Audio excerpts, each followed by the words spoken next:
Hello students, हम लोग कर रहे हैं class 10th science chapter number 1 chemical reaction and equations. और आज हम लोग पढ़ने वाले हैं टाइप्स ऑफ डिकम्पोजिशन रिएक्शन।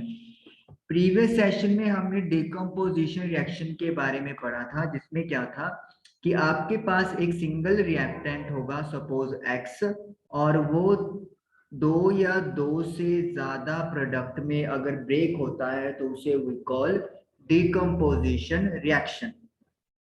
और आपने एक फेरस सल्फेट वाली इक्वेशन भी लिखी थी, जिसमें ग्रीन कलर के फेरस सल्फेट के क्रिस्टल्स हीट होने पर पहले तो व्हाइट हो जाएंगे, फिर डिकम्पोज हो जाएंगे फेरिक ऑक्साइड, सल्फर डाइऑक्साइड और सल्फर ट्राइऑक्साइड, इन तीन प्रोडक्ट्स के अंदर। तो आज डिकम्पोजिशन रिएक्शन करवाने के हमारे पास टाइप्स हैं, अलग अलग तरीकों से हम लोग ये करवा सकते हैं, तो वो आज हम लोग अभी स्टडी करेंगे। तो पहला जो मेथड आपके सामने दिखाई दे रहा है आपको, वो है thermal decomposition reaction. Now what is thermal decomposition reaction? When decomposition reaction takes place with the help of heat, अगर आप किसी रिएक्टेंट को हीट की हेल्प से ब्रेकअप कर रहे हो तो उस रिएक्शन को हम लोग थर्मल डिकम्पोजिशन रिएक्शन बोलते हैं। यानी कि मैं जिस चीज को मल्टीपल प्रोडक्ट्स में ब्रेक करना चाहता हूँ, उसको ब्रेक करने के लिए अगर मैं हीट की सप्लाई देता हूँ या हीट का हेल्प लेता हूँ, तो उसे थर्मल डिकम्पोजिशन रिएक्शन कहा जाएगा। एग्जाम्पल आपकी बुक में एक तो फेरस सल्फेट वाली दी हुई है जो हम लोगों ने कल की, और ये अभी जो लिखी है। सेकंड एग्जाम्पल दी है उन्होंने कैल्शियम कार्बोनेट, जिसे हम लोग लाइमस्टोन भी कह सकते हैं। इसे आप डिकम्पोज करेंगे in the presence of heat, तो हम लोग यहाँ पे हीट का यूज कर रहे हैं कैल्शियम कार्बोनेट को ब्रेक करने के लिए। तो ये दो प्रोडक्ट्स में अपने आप को तोड़ लेगा, calcium oxide and carbon dioxide. Calcium oxide in the solid form और कार्बन डाइऑक्साइड गैस फॉर्म में आएगा। जो कैल्शियम ऑक्साइड है इसे हम लोग क्विक लाइम या फिर सिंपली लाइम भी कह सकते हैं, और साथ में कार्बन डाइऑक्साइड गैस रिलीज होगी। तो ये आप in the presence of heat करवा रहे हो, तो ये भी थर्मल डिकम्पोजिशन रिएक्शन की एग्जांपल काउंट की जाती है। ओके, नेक्स्ट करते हैं अब हम लोग। एक्टिविटी 1.6 आपकी बुक में दी हुई है, ये थर्मल डिकम्पोजिशन के रिलेटेड ही है। यहाँ पे हमने क्या किया, लेड नाइट्रेट का पाउडर लिया, PbNO3 का ट्वाइस, और इसे हम लोग हीट करेंगे। तो ये भी डिकम्पोज हो जाएगा मल्टीपल प्रोडक्ट्स में, जिसमें से फर्स्ट प्रोडक्ट है लेड ऑक्साइड, सेकंड प्रोडक्ट है नाइट्रोजन डाइऑक्साइड, और थर्ड प्रोडक्ट है ऑक्सीजन। लेड नाइट्रेट का जो पाउडर है वो सॉलिड फॉर्म में है, लेड ऑक्साइड भी सॉलिड फॉर्म में है, ये नाइट्रोजन डाइऑक्साइड और ऑक्सीजन दोनों गैस की फॉर्म में आएंगे। अगर मैं कलर की बात करूं तो लेड नाइट्रेट का जो पाउडर है वो व्हाइट कलर का होता है, और लेड ऑक्साइड जो है वो लाइट येलो, हल्के पीले कलर का सब्सटेंस होता है। अगर नाइट्रोजन डाइऑक्साइड की बात करें तो ये जो गैस होती है इसकी फ्यूम्स का कलर ब्राउन होता है। तो अगर आपसे पेपर में हिंट मिले आपको कि ब्राउन फ्यूम की गैस रिलीज हो रही है, तो आप समझ जाओ कि नाइट्रोजन डाइऑक्साइड के बारे में बात की जा रही है। बैलेंस करने के लिए हम लोगों को क्या है, लेड नाइट्रेट के आगे 2 यूज करना पड़ेगा, लेड ऑक्साइड के आगे भी 2 लगा देंगे, और नाइट्रोजन डाइऑक्साइड के आगे 4 लगा देंगे। तो इससे ये जो रिएक्शन है, इक्वेशन जो है वो बैलेंस हो जाएगी। इसमें भी हम लोग क्या कर रहे हैं, in the presence of heat, heat की प्रेजेंस में लेड नाइट्रेट को डिकम्पोज कर रहे हैं। तो फिर ये भी आप लोगों के थर्मल डिकम्पोजिशन रिएक्शन में आती है। तो एक्टिविटी 1.6 में यही चीज थी कि लेड नाइट्रेट का पाउडर लिया, उसको आपने हीट करना है, और प्रोडक्ट्स क्या क्या होंगे वो नोट डाउन कर लेने हैं। इंपॉर्टेंट ये है कि ब्राउन फ्यूम्स होती हैं नाइट्रोजन डाइऑक्साइड की। ओके, नेक्स्ट अब आप करते हैं Next is electrolysis decomposition. What is electrolysis decomposition? When decomposition reaction takes place in the presence of electricity. अब अगर आप किसी रिएक्टेंट को इलेक्ट्रिसिटी की प्रेजेंस में डिकम्पोज करते हैं तो ऐसी रिएक्शन को इलेक्ट्रोलिसिस डिकम्पोजिशन रिएक्शन बोलते हैं। इलेक्ट्रोलाइसिस में आपके लिए सबसे सिंपल जो एग्जांपल है वो वाटर है। आपने पानी लिया और इसमें से आपने क्या पास करवा दिया, इलेक्ट्रिसिटी पास करवाई, तो ये डिकम्पोज हो जाएगा हाइड्रोजन प्लस ऑक्सीजन में और ये 2 लग जाएगा, water in the liquid form, और जो हाइड्रोजन और ऑक्सीजन बनेंगी ये इन द गैसियस स्टेट में बनती हैं।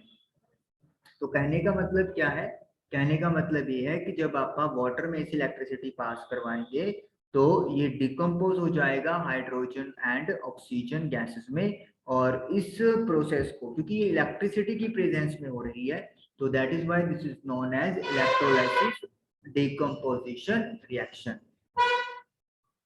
अब इसी की आपको मतलब उस पे 1.7 एक्टिविटी है कि पानी का इलेक्ट्रोलिसिस करवाया हुआ है। यहाँ पे आपने मेनली बहुत सारी बातें हैं जो याद रखनी है। फर्स्ट बात तो ये है, इस एक्टिविटी को करवाने के लिए आप वाटर के अंदर एसिड ऐड करोगे, सल्फ्यूरिक एसिड या फिर हाइड्रोक्लोरिक एसिड डाइल्यूटेड आप जो है वो ऐड करोगे इसके अंदर, ताकि जो कंडक्टिविटी है वो इंक्रीज हो जाए। कंडक्टिविटी अगर इंक्रीज होगी तभी वाटर जो है वो आसानी से डिकम्पोज हो जाएगा, और वी कैन से कि वाटर के जो आयंस हैं H पॉजिटिव और OH नेगेटिव सेपरेट हो जाए टू इंक्रीज कंडक्टिविटी आप बोल सकते हैं। या फिर अगर प्योर वाटर होता है आपके पास तो वो कंडक्ट करता ही नहीं, तो इसीलिए कंडक्टिव बनाने के लिए आप एसिड ऐड करते हैं, तो ये पॉइंट आएगा। सेकंड पॉइंट आपको आना है कि जो आप रोड्स लोगे वो ग्रेफाइट की रोड्स यूज करते हो वाटर में इलेक्ट्रिसिटी पास करवाने के लिए, क्योंकि ग्रेफाइट जो है वो एक इलेक्ट्रिसिटी का गुड कंडक्टर होता है, ये कार्बन का एलोट्रोप है। तीसरा पॉइंट जो आपने याद रखना है कि जो आप लोग यहाँ पे इलेक्ट्रिसिटी पास करवाओगे एनोड और कैथोड बनाओगे। एनोड होगा जिस रोड को आप बैटरी के पॉजिटिव टर्मिनल से कनेक्ट करोगे वो एनोड का काम करेगी, और जिसको आप बैटरी के नेगेटिव टर्मिनल से कनेक्ट कर दोगे वो कैथोड बन जाएगा। तो मतलब एनोड हो गया है पॉजिटिव एंड, कैथोड हो गया है नेगेटिव एंड। जब रिएक्शन स्टार्ट होगा तो जो हाइड्रोजन गैस है यानी कि H2 गैस है वो जाएगी कैथोड के ऊपर। इसको आप इधर लिख लेते हैं, जो हाइड्रोजन गैस है वो कहाँ पे जाएगी, वो कैथोड पे जाएगी, और जो ऑक्सीजन गैस है वो कहाँ पे इवॉल्व होगी, एनोड पर इवॉल्व होगी। तो ये भी आपने याद रखना है, ये भी क्वेश्चन बन जाता है। हाइड्रोजन कैथोड की तरफ जाएगा और ऑक्सीजन एनोड यानी कि पॉजिटिव टर्मिनल वाले रोड पे जाएगा। उसके बाद है कि आप इनकी टेस्टिंग कैसे कर सकते हो ऑक्सीजन और हाइड्रोजन की। ऑक्सीजन का टेस्ट करने के लिए क्या है, एक बर्निंग कैंडल जो है आप उसको लेके जाओगे ऑक्सीजन वाली टेस्ट ट्यूब के पास। वो जो उसका फ्लेम होगा उसका इंटेंसिटी जो है वो इंक्रीज हो जाएगा, फ्लेम इंटेंसिटी इंक्रीजेस। तो फ्लेम की इंटेंसिटी बढ़ जाएगी जब आप एक जलती हुई कैंडल ऑक्सीजन वाली टेस्ट ट्यूब के पास लेकर जाओगे, तो उससे कंफर्म हो जाएगा कि उस टेस्ट ट्यूब में ऑक्सीजन गैस है। क्योंकि आपको पता है किसी भी चीज के कंबशन के लिए ऑक्सीजन गैस का होना जरूरी है, तो इसीलिए ऑक्सीजन जो है वहां पर उस फ्लेम की इंटेंसिटी को इंक्रीज कर देती है। अगर हाइड्रोजन की बात करें तो हाइड्रोजन के केस में भी आपने क्या करना है, एक बर्निंग कैंडल ही लेके जानी है टेस्ट ट्यूब के पास, और अगर गैस जो है वो पॉप साउंड के साथ जलती है या पॉप साउंड प्रोड्यूस करती है तो फिर समझ जाना चाहिए कि वो हाइड्रोजन गैस है। पॉप साउंड यानी कि जैसे आप ऐसे डाटा सा खोलते हैं वो ऐसी आवाज आपको आएगी, तो that is called pop sound. अगर पॉप साउंड प्रोड्यूस हो रही है तो समझ जाइए कि वहां पे कौन सी गैस है, हाइड्रोजन गैस बन रही है। और जो लास्ट बात है जो ये बहुत इंपॉर्टेंट है कि आप देखोगे कि जो हाइड्रोजन गैस है उसका अमाउंट जो है वो ऑक्सीजन के कंपेयर में डबल होगा।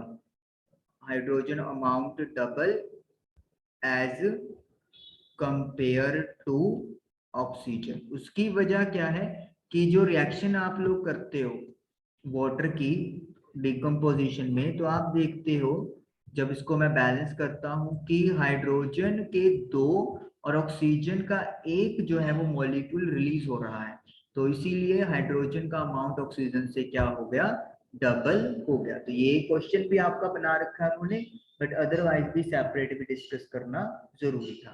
तो इस तरीके से इस एक्टिविटी में ये 6 पॉइंट हैं जो आप लोगों को पूछे जा सकते हैं, तो आपको ये पॉइंट याद रखने हैं।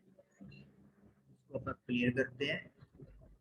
नेक्स्ट है डिकम्पोजिशन का third and last type, that is photo decomposition reaction. अभी तक आप लोगों ने कौन कौन से पढ़ लिए हैं, थर्मल जिसमें आप हीट देते थे, और एक आपने पढ़ लिया है इलेक्ट्रोलाइसिस जिसमें आप इलेक्ट्रिसिटी दे रहे हो।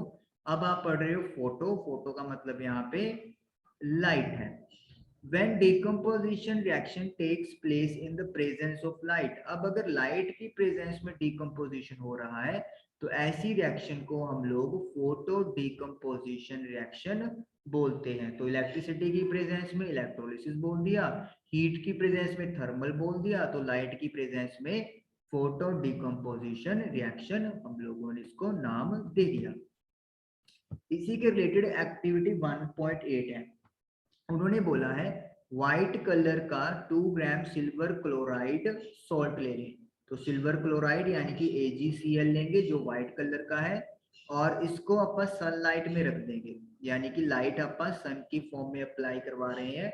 तो हम लोग देखेंगे कि जो सिल्वर क्लोराइड है वो डिकम्पोज हो जाता है सिल्वर और क्लोरीन गैस में, और सिल्वर जो है वो ग्रे कलर का वहां पे आपको दिखाई देगा।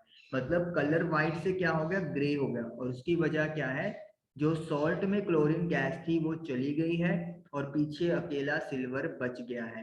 बैलेंस करने के लिए 2 आप आगे लगा देंगे, सिल्वर क्लोराइड, ये सिल्वर और ये क्लोरीन गैस हो गई जो येलो ग्रीन कलर की होती है। तो इसका मतलब क्या हो गया कि आपके पास लाइट की प्रेजेंस में सिल्वर क्लोराइड का डिकम्पोजिशन हो रहा है। ओके, ये एक्टिविटी 1.8 से बात थी। एक और रिएक्शन दी हुई है इन्होंने, लेकिन वो एक्टिविटी के थ्रू नहीं करवाई हुई, वो उन्होंने सिंपली बताया हुआ है। AgBr यानी सिल्वर ब्रोमाइड लेंगे, सेम वही चीज करेंगे in the presence of sunlight. तो एक तो मेरे को सिल्वर मिल जाएगा और साथ में ब्रोमीन गैस मिल जाएगी, और बैलेंस मैं इस तरीके से कर दूंगा। तो ये एक्टिविटी 1.8 की बात हो गई।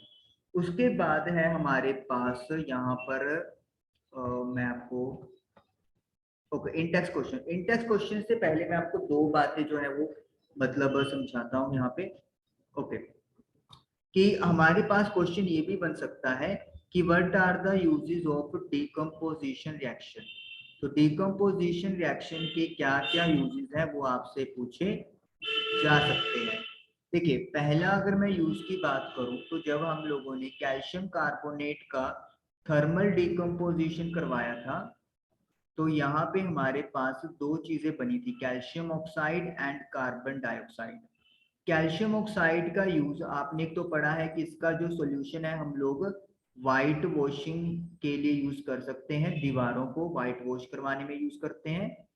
Aqueous solution is used as white washing the walls. और जो दूसरा पर्पस है कैल्शियम ऑक्साइड का वो क्या हो सकता है, in the manufacturing of cement. Cement बनाने में मैन्युफैक्चरिंग, सीमेंट बनाने में हम लोग कैल्शियम ऑक्साइड को यूज कर सकते हैं, क्योंकि आप लोगों के सीमेंट में बहुत सारे कंपोनेंट्स होते हैं, उनमें से कैल्शियम ऑक्साइड भी यूज किया जाता है। तो ये एक तो एक मतलब यूज ये हो गए, आप ये लिख सकते हो। उसके बाद जैसे अपन ने बात की कि इलेक्ट्रोलिसिस, ओके, CO2 का भी यूज किया हो सकता है, सिलेंडर्स में यूज कर सकते हैं फॉर फायर एक्सटिंग्विशर्स। आपको पता है आग बुझाने के लिए सिलेंडर्स होते हैं, तो उनमें कार्बन डाइऑक्साइड का यूज होता है, तो वहां पे आप CO2 यूज कर सकते हैं। ओके, दूसरी बात इलेक्ट्रोलिसिस ऑफ वाटर जब आपने ने पढ़ा तो उसके अंदर हमारे पास क्या चीज थी, 2 गैसें बन रही थी। मैं यहाँ पे रिएक्शन लिखता हूँ, वाटर का जब अपन ने इलेक्ट्रोलिसिस करवाया, मतलब इलेक्ट्रिसिटी दी, तो दो चीजें बन रही थी, दो गैसेस, हाइड्रोजन एंड ऑक्सीजन। तो ऑक्सीजन का यूज आपको पता है कि सिलेंडर में यूज कर सकते हैं। इन सिलेंडर का यूज दो तरीकों से हो सकता है, एक तो हॉस्पिटल्स में हो गया पेशेंट्स को ऑक्सीजन की सप्लाई देने के लिए, और दूसरा यूज कहाँ पे हो सकता है इनका, दूसरा यूज हम लोग इनको कंबशन प्रोसेस में कर सकते हैं। जो मतलब इंडस्ट्री में हीटिंग इफेक्ट चाहिए तो उसके लिए कंबशन चाहिए, कंबशन के लिए ऑक्सीजन चाहिए, तो वहां पे यूज किया जा सकता है। हाइड्रोजन जो है वो एज अ फ्यूल हम लोग यूज कर सकते हैं। तो मतलब ये आपके पास इलेक्ट्रोलिसिस ऑफ वाटर के यूजेस आ गए, और ये यूजेस किसके में कॉमन आ जाएंगे, डिकम्पोजिशन रिएक्शन के कॉमन में आ जाएंगे। जो थर्ड है, थर्ड हमारे पास आया है अभी जो आपने किया है, सिल्वर क्लोराइड और सिल्वर ब्रोमाइड की photo decomposition reaction. Silver chloride वाली रिएक्शन मैं यहाँ पे दोबारा लिख देता हूँ। सिल्वर अलग हो गया, क्लोरीन अलग हो गया, और इसी तरीके से सिल्वर ब्रोमाइड वाली भी रिएक्शन है। सिल्वर अलग हो गया और ब्रोमीन अलग हो गया। तो इन रिएक्शन का यूज जो है वो वाइट एंड ब्लैक फोटोग्राफी में यूज किया जाता है। मतलब अगर व्हाइट और white, black and white photography की बात करें तो उसमें हम लोग क्या यूज करते हैं, ये वाला डिकम्पोजिशन रिएक्शन यूज करते हैं, silver chloride and silver bromide का। तो इस तरीके से ये डिकम्पोजिशन रिएक्शन के एप्लीकेशन आपके पास कंप्लीट हुए। उसके बाद हमारे पास एक और टाइप का रिएक्शन आता है, एंडोथर्मिक रिएक्शंस। जैसे एक्सोथर्मिक में क्या था, हीट रिलीज हो रही थी, तो एंडोथर्मिक में क्या होगा, व्हेन हीट ना लिख के यहाँ पे हम लोग लिखेंगे energy, energy is absorbed, energy को एब्जॉर्ब करवाया जाता है इन अ केमिकल रिएक्शन, एक केमिकल रिएक्शन में, in the form of heat, heat दे सकते हैं,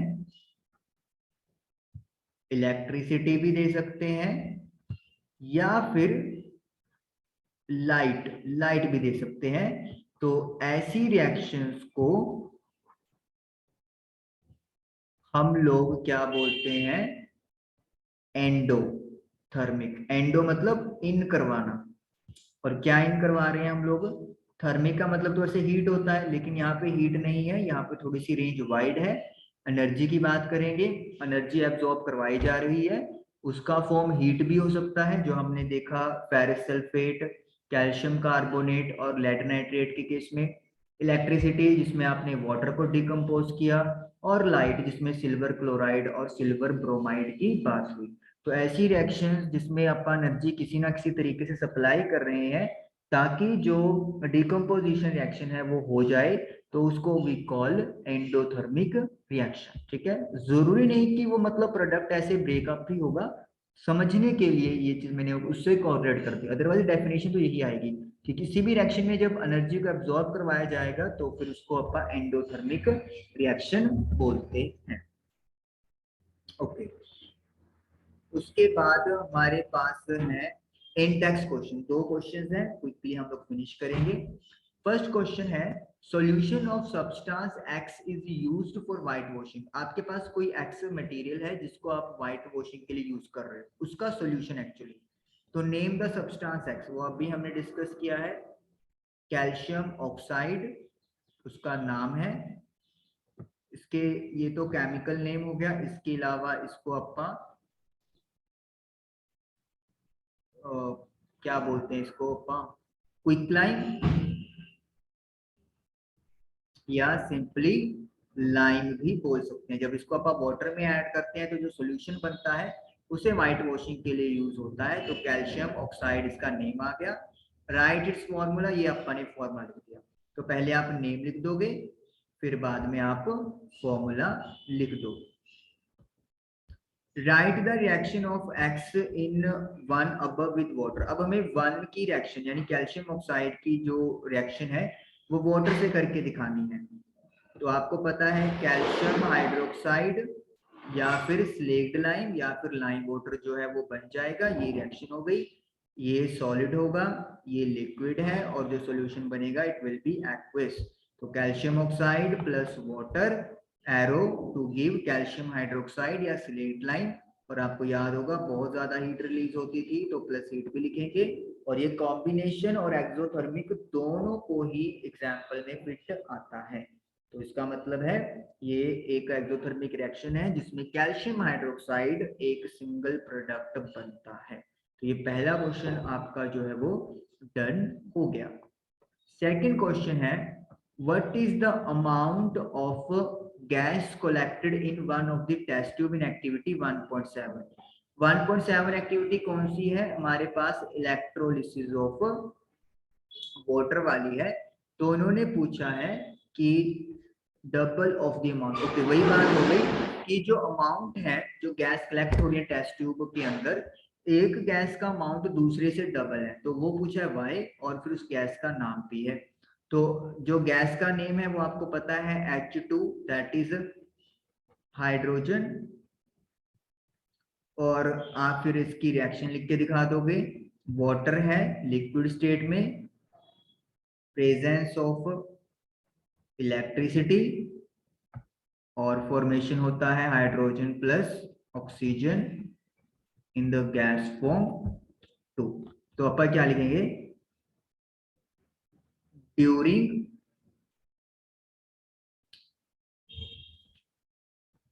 decomposition of two molecules of water। पानी के अगर दो मॉलिक्यूल डिकम्पोज हो रहे हैं, hydrogen gas, two molecules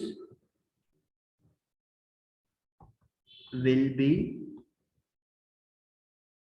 released as compared to one molecule of oxygen, so amount of hydrogen will be double than that of oxygen। तो जब आप वाटर के दो मॉलिक्यूल्स को डिकम्पोज करेंगे तो फिर वहां पर दो हाइड्रोजन के और एक ऑक्सीजन का मॉलिक्यूल बनेगा। हो सकता है आपको यहाँ पे मोल्स भी लिखवा सकते हैं, मोल वैसे ज्यादा बेटर चीज होती है, तो आपको +1 पता लगेगा कि मॉलिक्यूल्स के कंपेयर अगर हम लोग यहाँ पे मोल की बात करें तो वो ज्यादा अच्छा रहता है। तो अगर हाइड्रोजन के मोल ज्यादा है तो ऑटोमेटिकली उसका वॉल्यूम भी ज्यादा होगा और अमाउंट भी ज्यादा होगा, वी कैन से। तो वही चीज उन्होंने हमसे पूछी थी। ये हमारा सेकंड क्वेश्चन भी डन हो गया। तो आई होप कि आपको डिकम्पोजिशन रिएक्शन का जो आज था वो सारा सिस्टम समझ में आया होगा। Thank you for watching the video.